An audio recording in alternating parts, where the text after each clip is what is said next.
Hello, I'm Steve Wibberley, and I'll be your host for all these helpful and equipping videos which you can watch on edifyingservicespublishing.com.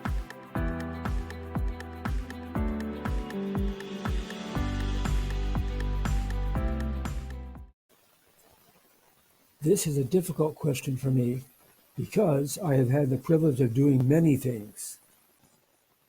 I have been a farmer, a tire dealer, a teacher, a pastor, an evangelist,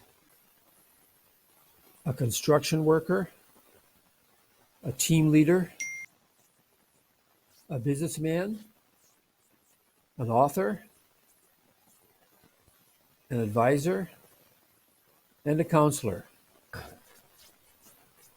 So, how do I answer the question, what do you do? Here's the answer.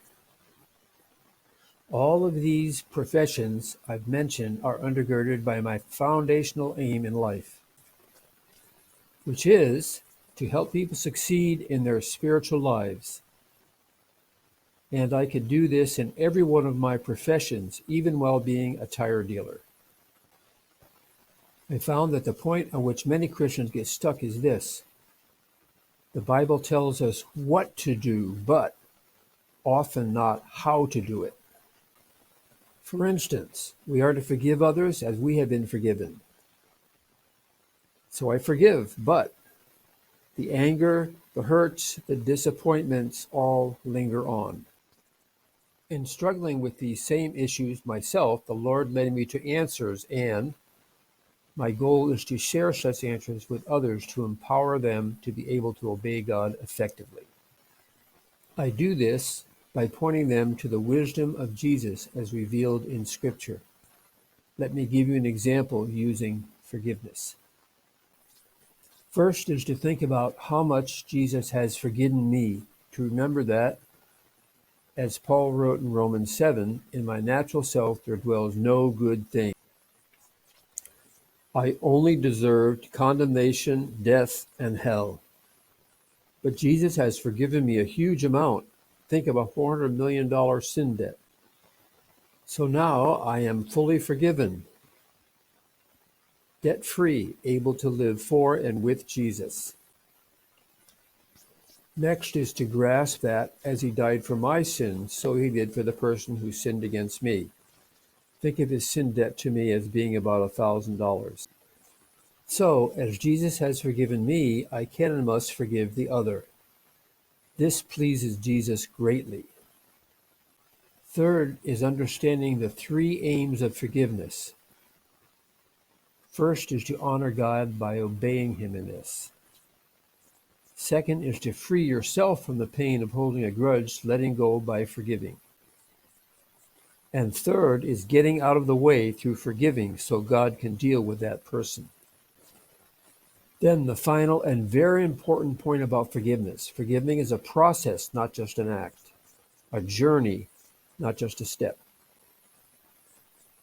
It begins with an act of the will, but the pain continues, so we need to put on the salve of grace, and this is how we can do that. Every time the person comes to mind, say, Lord, as you have forgiven me, so I affirm my forgiveness for this person. With time, the pain will lessen. The deeper the hurt, the longer it will take, but there is hope. For God is close to the brokenhearted and saves the contrite of heart. Psalm 34. The next step is to rewrite this happening from God's point of view.